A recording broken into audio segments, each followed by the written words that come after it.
మంగళగిరి లక్ష్మీ నరసింహుని ఆలయంలో జరుగుతున్న వార్షిక బ్రహ్మోత్సవాల్లో భాగంగా సోమవారం ధ్వజారోహణ ఉత్సవం ఘనంగా నిర్వహించారు. ఉత్సవానికి కైంకర్యపరులుగా మంగళగిరి మాస్టర్ వీవర్స్ అసోసియేషన్ ప్రతినిధులు వ్యవహరించారు. ఆలయ ప్రధాన అర్చకులు మాల్యవంతం శ్రీనివాస దీక్షితులు ఉత్సవ విశిష్టతను వివరిస్తూ ఋతిగర్వణ అంకురారోపణ కార్యక్రమం నిర్వహించి స్వామివారి కళ్యాణోత్సవానికి భక్తజనులు దేవతలను ఆహ్వానించేందుకు భక్తాగ్రేశ్వరుడైన గరుత్మంతుని ధ్వజంపై ప్రతిష్ఠిస్తామన్నారు. ఈ క్రమంలో గరుత్మంతునికి నివేదన చేసిన ప్రసాదమును గరుడమొద్దులు అనే పేరుతో సంతానము లేని దంపతులు ప్రసాదముగా స్వీకరించిన సంతానము కలుగుతుందన్నారు. ఈ ఉత్సవాన్ని దర్శించిన అందరి యోగక్షేమాలు స్వామివారి స్వయంగా చూసుకుంటారన్నారు. మంగళవారం స్వామివారు హనుమంత వాహనంపై భక్తులు దర్శనమిస్తారు. ఆలయ కార్యనిర్వహణాధికారి కోకండి సునీల్ కుమార్ పర్యవేక్షించారు. ఆలయ స్థానాచార్యులు నల్లూరు రామచంద్ర భట్టాచార్యులు, అర్చక స్వాములు, ట్రస్ట్ బోర్డు సభ్యులు పాల్గొన్నారు. గరుడ ముద్రలు స్వీకరించేందుకు భక్తులు పోటీపడ్డారు. అనంతరం స్వామివారి గ్రామోత్సవం కనుల పండుగ నిర్వహించారు. జయ నారసింహ జయ జయ నారసింహ. శ్రీమన్నరసింహ విభవే గరుడధ్వజాయ తాపత్రయోసాన బహుభౌషధాయ కృష్ణాధిరుచ్చంగ భుజంగ క్లేశవ్యాయ హరవే గురవే నమస్తే నమః. మన మంగళాద్రి క్షేత్రంలో శ్రీ పానకాల లక్ష్మీ నారసింహస్వామి వారికి వైఘానస ఆగమయుక్తంగా బ్రహ్మోత్సవ కార్యక్రమము నిన్న పెండ్లు కుమారుడితో మొదలైనవి. ఈ రోజున స్వామివారికి ధ్వజారోహణ కార్యక్రమం కలదు. ఈ ధ్వజారోహణ కార్యక్రమం రోజున సాయంత్రము 4 గంటల నుంచి ఆచార్య ఋత్వీకరణ, అంకురారోపణ ఈ కార్యక్రమంతో మొదలయ్యి ధ్వజపటానిపైన ఆ యొక్క స్వామివారి యొక్క అత్యంత ప్రీతికరమైనటువంటి భక్తుడైనటువంటి ఈ యొక్క గరుత్మంతుడి యొక్క రూపాన్ని ఒక వస్త్రం మీద రూపొందించి దానిపైన అష్టనాగులు కూడా ఉంచి స్వామిని ఇక్కడ హోమశాలలో యజ్ఞశాలలో ఉంచి అక్కడ ఆవాహన కార్యక్రమం చేస్తారు. అది చేసిన తర్వాత ప్రాకారం లోపల ఉన్నటువంటి ప్రదర్శన చేసుకుంటూ మళ్ళీ స్వామివారి దగ్గర తీసుకుని వస్తారు.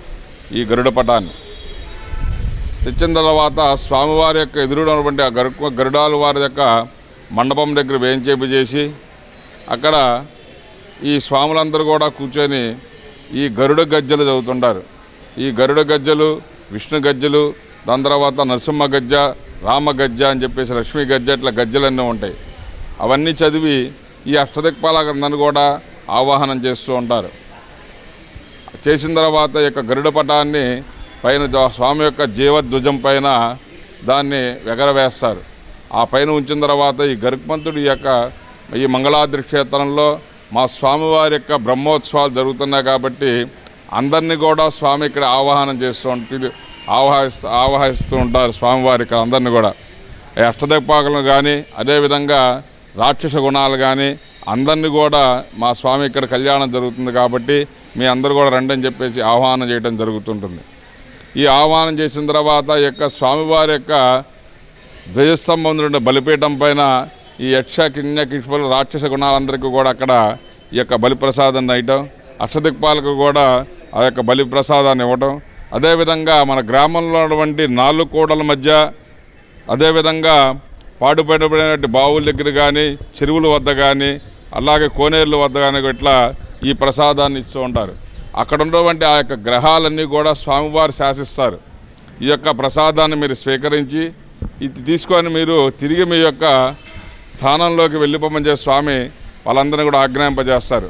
అటువంటి చేసిన తర్వాత మనకి ఈ క్షేత్రంలో మనకి ఎటువంటి రోగాలు కానీ ఎటువంటి భయపీడలు కానీ లేకుండా ఉండడానికే స్వామి యొక్క ఈ యొక్క బ్రహ్మోత్సవాల్లో ఈ యొక్క గరుడ ధ్వజాన్ని ఎగరేస్తూ ఉంటారు. ఆ రోజు నుంచి కూడా మనమందరము కూడా స్వామివారి యొక్క శుభకార్యం వివాహ మహోత్సవం జరుగుతుంది కాబట్టి మనకు ప్రాచీన ఆచారం ఏంటంటే స్వామి యొక్క కార్యక్రమం జరిగేటప్పుడు మన ఇళ్లలో ఎటువంటి కార్యక్రమం కూడా చేసుకో. ఎందుకంటే స్వామివారే మన ఇల్లు, ఆయన దగ్గర మనందరం ఉంటాం కాబట్టి ముందు ఆయన కార్యక్రమం తర్వాత మన కార్యక్రమంగా చెప్పబడ్డాయి కాబట్టి మన పురాణాలన్నీ కూడా ఈ ధ్వజారోహణ చేసి ధ్వజ అవరోహణం వరకు కూడా ఈ క్షేత్రంలో ఎవరు కానీ వివాహం చేసుకోవటం కానీ అదేవిధంగా గృహప్రవేశాలు కానీ ఇటువంటి కూడా నిషేధించడం జరుగుతుంది. మన పెద్దల కాలం నుంచి కూడా అదేవిధంగా జరుగుతున్నాయి ఇప్పుడు కూడా. ఇటువంటి రోజున ఈ యొక్క సంతానం లేనటువంటి దంపతులకి ఈ స్వామివారి యొక్క ప్రసాదాన్ని ఇవ్వడం మన మంగళాద్రి క్షేత్రంలో జరుగుతుంది. అతి ప్రాచీన కాలం నుంచి కూడా పితృదేవతల యొక్క వాళ్ళ యొక్క శాపం వల్ల కానీ లేదా ఏదన్నా గ్రహ దోషాల వల్ల కానీ ఇటువంటి దోషాలు ఉన్నా కానీ వాటన్నిటి వల్ల సంతానం పొందడం కొంత ఇబ్బందికరంగా జరుగుతూ ఉంటాయి. కొన్ని జాతకరీత్యా వచ్చే దోషాలు కూడా. ఇటువంటి దోషాలన్నీ పోగొట్టేటువంటి వారు గరుక్మంతుడు. అటువంటి గరుక్మంతుడిని ఈ రోజున గరుడ పైన ఆవాహనం చేసి ఆ గరుడ ధ్వజం పైన స్వామివారి యొక్క జీవధ్వజం పైన దాన్ని ఎగరవేసి ఆ యొక్క గరుక్మంతుడికి ఏదైతే మనం ప్రసాదంగా ఇస్తామో ఆ ప్రసాదాన్ని ఈ సంతానం లేనటువంటి ఆ స్త్రీమూర్తులు వచ్చిన తర్వాత ఆ స్త్రీమూర్తి యొక్క ఒడిలో ఇస్తూ ఉంటాం మనం. ఆ ప్రసాదాన్ని దంపతులిద్దరూ కూడా తీసుకున్నట్లయితే మరుసటి సంవత్సరానికి వాళ్ళకి సంతానం కలిగి మంచి ఉన్నతమైన స్థానంలో ఉంటుంది. మన మంగళాద్రి క్షేత్రంలో చెప్పబడింది. అటువంటి కార్యక్రమం ఇప్పుడు దాకా ప్రతి సంవత్సరం కూడా జరుగుతుంది. ఇదే విధంగా ఈ స్వామివారి యొక్క ప్రసాదం తీసుకున్న ప్రతి ఒక్క భక్తునికి కూడా సంతానం లేని వాళ్ళకి కంపల్సరిగా సరిగా స్వామి యొక్క దివ్యమంగళ శాసనాలతో వాళ్ళకి సంతానం జరిగి పుడుతుంది. మరుసటి రోజున వచ్చి వాళ్ళు వచ్చే సంవత్సరంలో బాబు ఆ యొక్క కుమారుడు కానీ కుమార్తె కానీ జన్మించిన తర్వాత స్వామి యొక్క దర్శన భాగ్యాన్ని చేసుకొని స్వామి యొక్క నామధేయం వచ్చేట్టుగా వాళ్ళ పిల్లలకు నామకరణం చేసుకుంటారు. అటువంటి మహోత్తరమైన కార్యక్రమం ఈ రోజున జరుగుతుంది వైఘానస ఆగమయుక్తంగా. అటువంటి స్వామివారి యొక్క దర్శన భాగ్యాన్ని చేసుకొని అందరూ కూడా ఈ యొక్క ప్రసాదాన్ని స్వీకరించి స్వామి యొక్క కృపాకటాక్షాలకు మీ అందరూ కూడా పాత్రలు కావాల్సిందిగా కోరుతున్నాం. జై నారసింహ, జై జై నారసింహ.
అమ్మాయి ఎవరు ఉపవాసం వాళ్ళు ఉంటే ఈ పక్కన రండి. ఉపవాసం ఉన్న శ్రీమూర్తి ఉంటే ఈ పక్కన లోపల అంతవరకు మిగతా వాళ్ళందరూ బయట కూర్చోండి.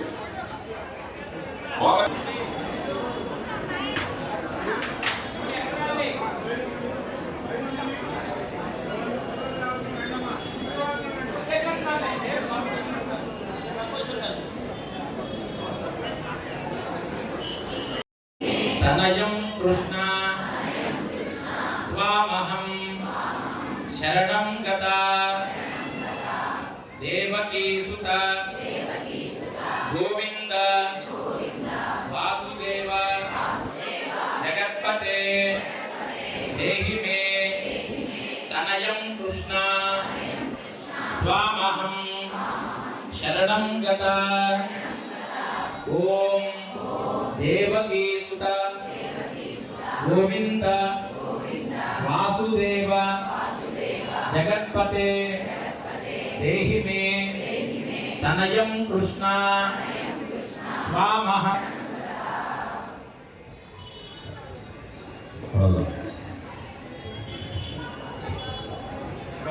శ్రీ లక్ష్మీ నృసింహాయ నమః, శ్రీ గరుడాయ నమః, శ్రీ సంతాన వేణుగోపాలాయ నమః. నమస్తే పక్షిరాజాయ గరుడాయ మహాత్మనే. పక్షిరాజాయ మీకు నమస్కారం స్వామి. మీరు ఈ ఆరోహణ నుంచి అవరోహణ వరకు కూడా ఈ గజ మీద ఉండి యక్ష కిందర కింపురుష గంధర్వ మానుష అందరి యొక్క సమూహాన్ని ఆహ్వానిస్తూ అందరికీ సభలను కూడా నిర్వహిస్తూ అందరినీ కూడా స్వామివారి దర్శనానికి ఆహ్వానిస్తూ ఉండవలసిందిగా కోరుతూ ఆ గరుడ స్వామిని ఆరోహణ చేయబోతున్నారు. ఇవాళ రోజున అందరం కలిసి భగవంతుడిని కీర్తించి గరుడ స్వామిని ఆవాహన చేసి గరుడ స్వామికి అక్కడ అర్చనని చేసి ఆయన చక్కగా గమనాలు ఆయన తలుపు తీసి బయట సిద్ధమైన ఉంటారు.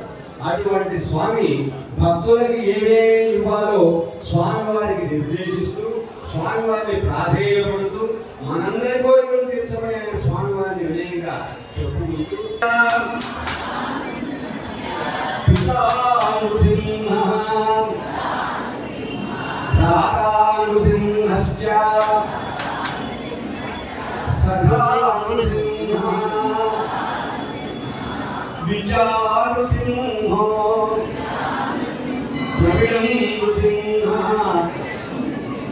స్వామి నృసింహ సకలం నృసింహ అంగబహిష్ట నారాయణ. చుట్టూ ఆయన పెట్టుకొని మధ్యలో పెడుతున్నాం. భయమే మనకు రామచంద్రుడు మన దగ్గర ఉండగానే ఒక పాట ఉంది. మనం స్వామివారి వాళ్ళ ఏంటి మనం భయపడాల్సిన పనిలే. స్వామివారి వాళ్ళ ఏంటి మన కోరికలు నెరవేర్చుకుంటా ఉంటాయనేటువంటి మీనవసతో మనం ఉండాల్సిన అవసరం లే. మీరందరూ కూడా పోతున్న సంతాన కాంక్షలు, సంతానాన్ని కాంక్షించి ఇక్కడికి వచ్చారు. సంతానాన్ని ఇవ్వడం కోసం యుగ యుగాలుగానో సంవత్సరాలుగానో ఈ ధ్వజారోహణప్పుడు కొన్ని వేల మంది, నేను చెందిన వేల మంది కూడా చూశాను. ఒక్కొక్క రోజు వందల మంది ఒక ప్రవాహంగా వచ్చి అందులో 80 మంది సంతానాన్ని పొందిన వాడే ప్రతి సంవత్సరం కూడా. పొందని వాడి యొక్క కారణం ఏంటి అంటే వాడి నియమాలు సరిగా పాటించకపోవటము, తర్వాత శ్రద్ధగా ఆ ప్రసాదాన్ని స్వీకరించకపోవటము, దీనికంటే ముందు ఇంకేదైనా స్వీకరించి ఇక్కడికి రావడము, బ్రేక్ఫాస్ట్ టిఫిన్ ఉంటాయి కదా, అటువంటివన్నీ కూడా తిరిగి రావడము, ఇటువంటివి ఏవో చేసి వస్తే తప్ప ప్రసాదమే ప్రధానంగా వచ్చేటువంటి వాళ్ళందరికీ కూడా మన దేవాలయంలో సంతానం కలిగిందనడానికి మన అక్షర స్వాములందరూ సాక్షి కూడా. హే కృపా జలనిధే, హే సింధు కన్యాత్మక, హే రామానుజ, హే జగత్రయములో రామానుజ. ఇలాగా హే కృపా జలనిధే, కృపయే సముద్రంగా ప్రవహింపజేసేటువంటి స్వామి. అందువల్ల అయ్యమ్మ ఇయ్యేవయ్యా మనమ్మాయి పిల్లల కోసం వచ్చింది అనగానే పాపం మనవాడు ఏం చేస్తాడు, పెద్ద మహిళతో చూస్తాడు, అయ్యో ఎట్లా వచ్చిందో నీటి ఇవ్వమ్మా ఇవ్వమయ్యా తర్వాత చూద్దాం, ముందు అడిగింది కదా. మీరు ఇంట్లో ఏం చేస్తారు, పిల్లలు 10 రూపాయలు అడగగానే ఏమి వాడి 10 రూపాయలు అక్కర్లేదు 50 సార్లు ఇవ్వయా, ఎప్పుడు ఇవ్వమని పెడుతుంది పాపం ఇష్టం లేకపోయినా దేవుళ్ళు తీసి ఆ పిల్లాడికి ఇచ్చేస్తారు. అసలు అంచనా చేసేది ఇక్కడ లక్ష్మీమాత ఎప్పుడైతే ఏ సింధు కన్యాపతి పిలిచామో ఆ నాని కూడా పాచనంలో వీళ్ళందరూ కూడా మన పిల్లలు మన కోసం దేనికోసం వచ్చి మనం ఆశించారో అదంతా మనం ఇవ్వాలి అని సిద్ధపడితే స్వామి వారు ఇవ్వడానికి ప్రయత్నం ప్రారంభం చేస్తారు. అందరూ ఒకసారి చెప్పండి, దేవకీ సుత గోవింద దేవదేవ జగత్పదే దేహి మే తనయం కృష్ణ త్వాం అహం శరణాగతం, త్వాం అహం శరణాగతం. స్వామి నేను శరణొచ్చానయ్యా, నాకు సంతానాన్ని ప్రసాదించిన స్వామి అని గోపాలకృష్ణుని మనందరం కలిసి ప్రార్థిస్తున్నాం. ఆ గోపాలసారి సంతానం గోపాలుడు ఆయనే, కళ్యాణ గోపాలుడు ఆయనే. మనందరికీ పెళ్లి కావాలంటే రుక్మిణి సేనంటే వేల మంది అందరూ రుక్మిణి సందేశం ఎవరు? కృష్ణుడు. కానీ అందరూ పెళ్లి కావాలంటే కృష్ణుడు ప్రార్థిస్తాం, కానీ కృష్ణుడు లాంటి భర్త రావాలని మాత్రం ఇంకొక శాతం పక్క వాళ్ళు మనందరం గుళ్ళలోకి వచ్చినా మనకి ఎందుకు పని కావాలని కారణం ఏంటంటే గుళ్ళోకి వచ్చినా కానీ మన లోపే కాళ్ళేమో ప్రదర్శన చేస్తూ ఉంటాయి, మొహమేమో రామారావు మొదలు చేశారనుకోండి వాళ్ళు కేకలు పెడతారు. అందువల్ల కేకలు తిన్నాం కాబట్టి శుద్ధి మౌని భుంజీత అని శాస్త్రం. శుద్ధంగా ఉండి మౌనంగా ఉండి తినాలి. ఏ తిన్నా ఇంట్లో భోజనాలు లేదు. అట్టగా కూడా తినేటప్పుడు అన్నీ గుర్తొస్తాయి మనకి. పత్తి ఎప్పుడు దొరుకుతాడు మనకి ఇంట్లో భోజనాలు అప్పుడే. ఆఫీసులకి రాదు, ఉద్యోగాలకు షాపులకు వెళ్ళిపోతారు. వీళ్ళందరూ కూడా ఒకసారి గుర్తు చేసుకోవడం, అమ్మమ్మలు తాతయ్యలు భగవన్నామం చేస్తూ అన్నం ఉండేవారు. మీకు పెట్టేటప్పుడు కూడా అప్పుడు మనందరం కూడా భగవంతుని యొక్క ముందుకు పోతూ వస్తున్నారు. ప్రశాంతంగా మీకందరికీ సేవ అందరికీ చేయడం ఆయన లక్ష్యం, ఆయన పరమావధి. మీ అందరూ కూడా ఎప్పుడు ఆనందపడతాక భక్తులందరూ ఆనందపడితే మీ ఆనందంలో ఉన్నటువంటి మీ మొహాలు నా భక్తులంతా ఆనందపడ్డారు, ఆనందపడ్డారు. హే జగత్రయములో హే పుండరీకాక్ష పాలయ పరం జానామి నత్వాం వినా దేవదేవ జగత్పతే శరణాగతం. ఇంకొక పెద్ద రహస్యమైన మంత్రం చెప్పదంటే మీకు ప్రశ్న లేదు. ఓం శివ స్వాహ అక్షరాజు యొక్క మహామంత్రం.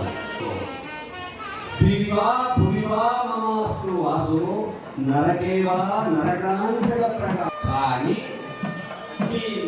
మరణే చింతయామి, నీ నామస్మరణదే స్వచ్ఛేదాకా స్మరించే అవకాశం మాత్రం నాకు కలిగింది. ఇది భక్తుల యొక్క తెలివితేటలు. మనం ఎన్ని అడిగినా ఒక్కడు కూడా ఇచ్చేట్టు ఉండకూడదు. మనం ఒక్కటి అడిగితే ఆయన అందించేట్టు ఉండాలి.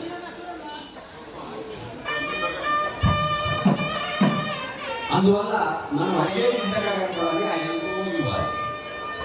ఒక ఊళ్ళో ఒక చిన్న దృష్టాంతం చెప్తారు. మన భగవాన్ సంస్కృతం పొందించారు. ఒక ముసలి పాపం ముసలమ్మ కదలేక కూర్చోదు. ఆయన అనుకున్నట్ట పాపం ఎవరు అహింసలేమో అమ్మ రామని తీసుకెళ్ళాలి, ఆయన చేయకుండా చూసుకుంటారు. వద్దు స్వామి, నాకు అవేం అక్కర్లేదు, మా ఇంటికి మీరు రండి చాలు. ఆయన రావాలి అంటే ఈ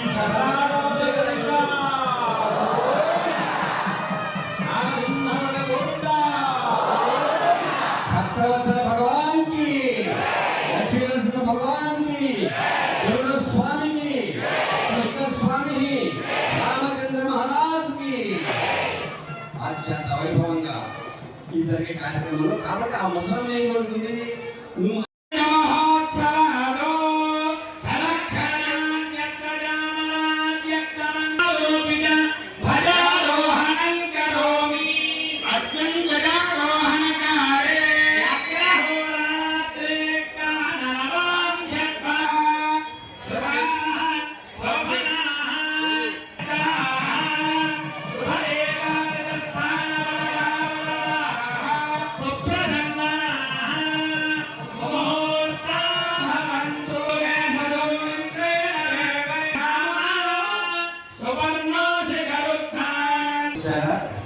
చక్కని వేదం మంగళకి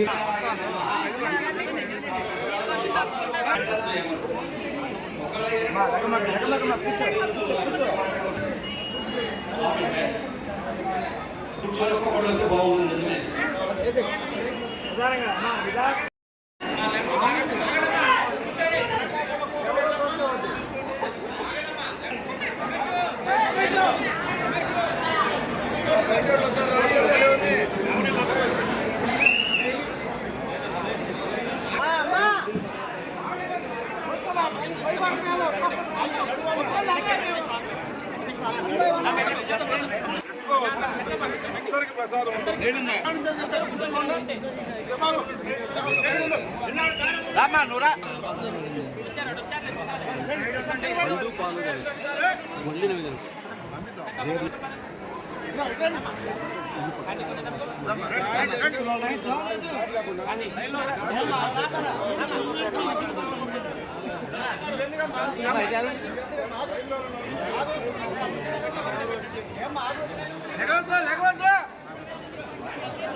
అది ప్రసాదం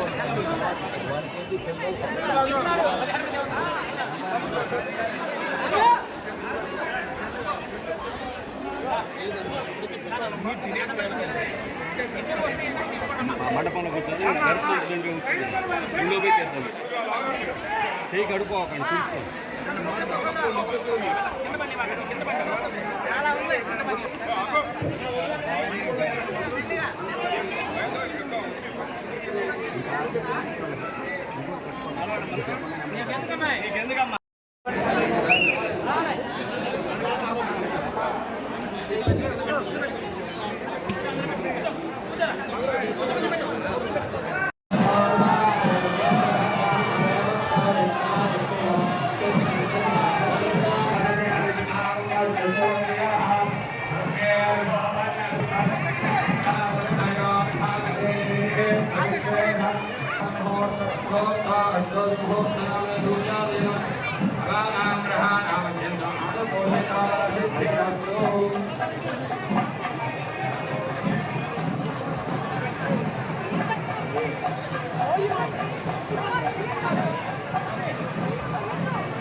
చక్కని వేదం మంగళగిరి